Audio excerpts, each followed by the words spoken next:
सभी YouTube family का हमारे चैनल में बहुत बहुत स्वागत है। आप सभी लोगों के लिए कहानी लाई हूँ। कहानी का नाम है मुक्ति। महिलाओं का जीवन हमेशा त्याग और संघर्ष का होता है, चाहे वह त्याग एक बेटी, बहन, पत्नी या माँ के रूप में ही क्यों न हो। हर समय काल में उनका जीवन प्रेरणादायक होता है। इस संदर्भ में सरिता का चरित्र सर्वोपरि होगा। हमेशा खामोश एवं बहुत ही कम बोलने वाली सरिता को देख सभी को यही लगता था कि उसे बहुत ही अभिमान है।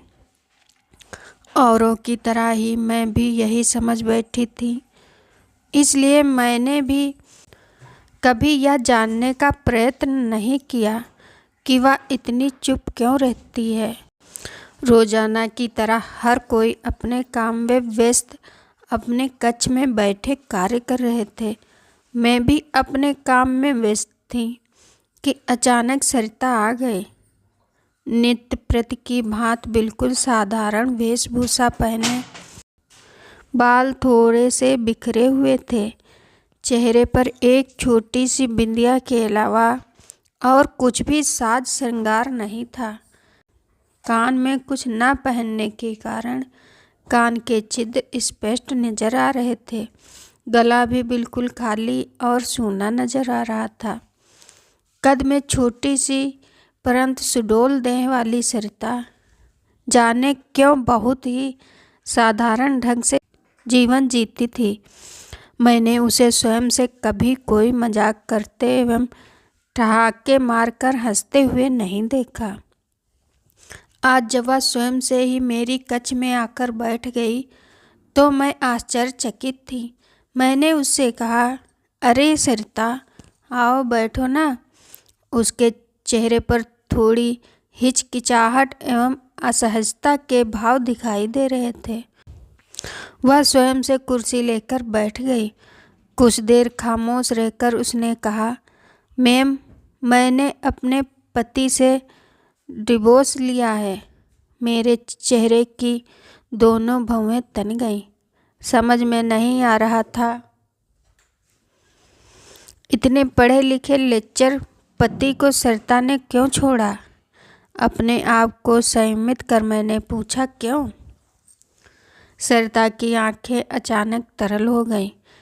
इसके पहले वह कुछ कहे मैंने पूछा, कितने वर्ष हो गए थे शादी को? उसने एक ही शब्द में उत्तर दिया, 11। मैं फिर से अवाक रह गई और अंदर ही अंदर स्वयं को भी असुरक्षित महसूस करने लगी। मन में यह कुविचार आने लगा कि 11 वर्ष के पश्चात भी रिश्ते टूट सकते हैं। एक दो क्षण हम दोनों खामोश थे। मेरी जिज्ञासा शांत नहीं हुई थी।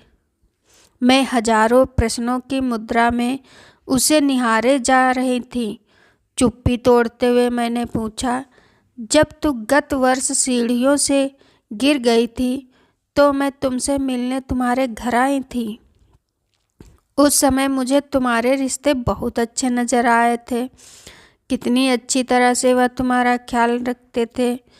सरिता के चेहरे पर आंसू लुढ़क आया और आंखें भी पुरानी यादें समेट लाल नजर आ रही थीं। अब वह बिल्कुल शांत, स्थिर एवं सुलझी हुई स्त्री नजर आ रही थी। उसने एक ठंडी सांस छोड़ते हुए कहा, ऊपर से सब कुछ सामान्य था, पर अंदर ही अंदर जैसे सब कुछ टूट रहा था।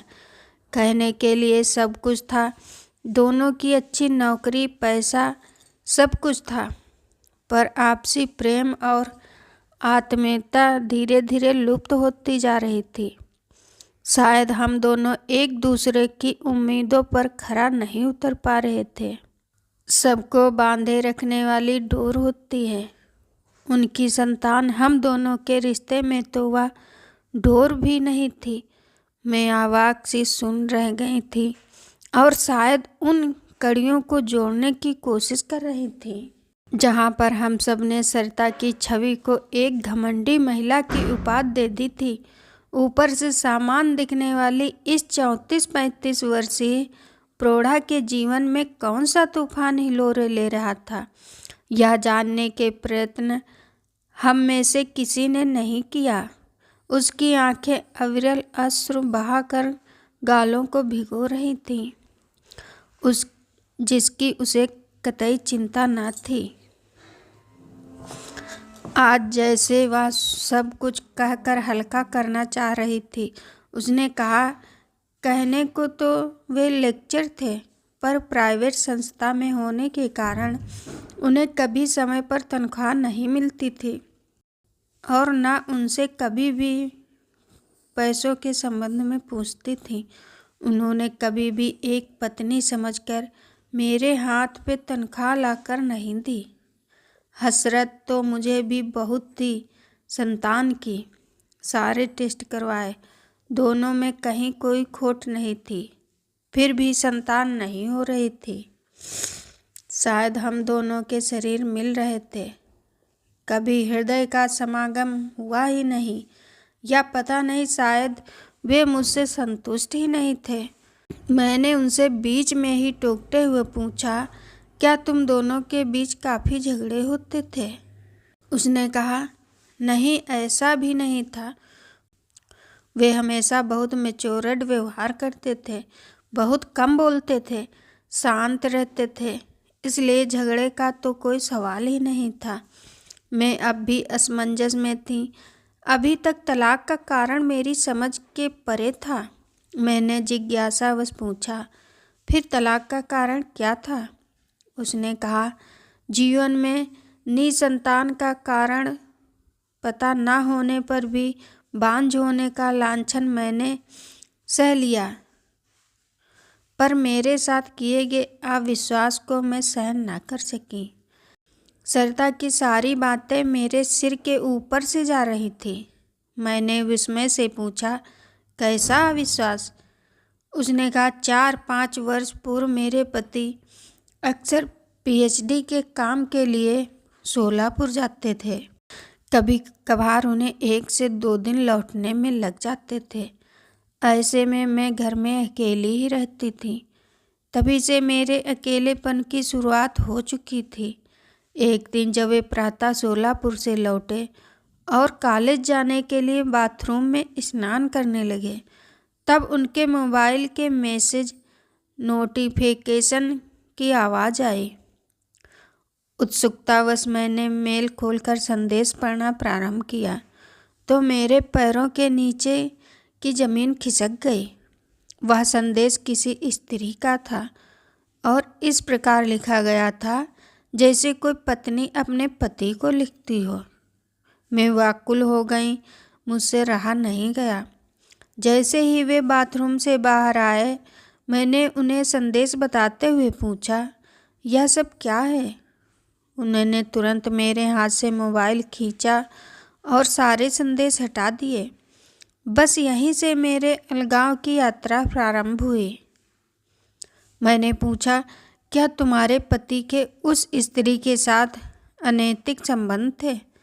सरिता ने तपाक से कहा, नहीं, वे वैसे इंसान नहीं थे। शारीरिक नहीं, पर मानसिक संबंध अवश्य थे। पर मानसिक भी क्यों? इसका तो अर्थ यही हुआ ना कि जीवन में कहीं न कहीं वे अधूरे थे और मैं उनका वह मानसिक सहारा न बन सकी। मैं उनकी सच्ची संगिनी नहीं बन सकी।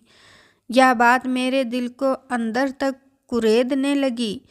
उसके बाद मेरे पति ने मुझसे माफ़ी भी मांगी और कई बार विश्वास दिलाने की कोशिश की कि अब उनका उस स्त्री से कोई संबंध नहीं है। पर टूटा हुआ विश्वास भी कभी जुड़ सकता है क्या?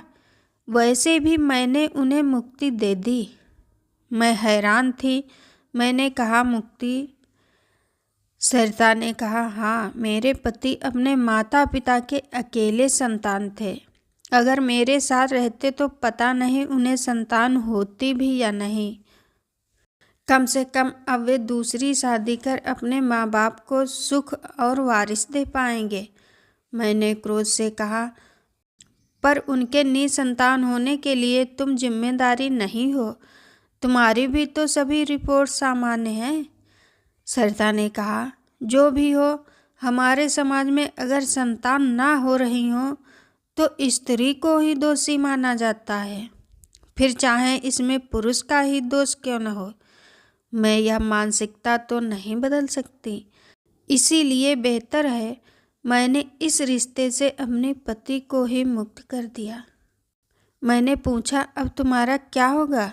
सरिता ने कोई उत्तर नहीं दिया। कुछ देर खामोश रहकर रूंधे गले से बोली, मैं अपने पैरों पर खड़ी हूँ, अपना ध्यान खुद रख सकती हूँ और आगे जो ईश्वर कराएगा। उसकी पीड़ा स्पष्ट थी। यह एक अनोखा प्रेम था जो हम जैसे सामान्य की सोच के परे था। सरिता की सोच, समर्पण एवं त्याग से मैं अचंभित थी। मुझे वह सर्वश्रेष्ठ महिलाओं से कम ना लगी, जो आँखों में प्रिय की मूर्ति बसाकर सभी मोह माया को त्याग कर अपना जीवन एक योगी के जीवन से भी ज़्यादा कठिन और कष्टदायक जी रही थी।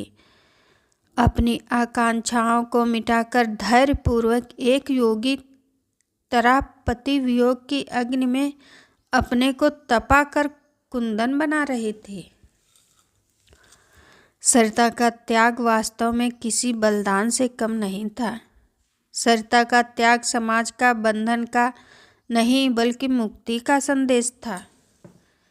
कहानी सुनने के लिए सभी दोस्तों को धन्यवाद।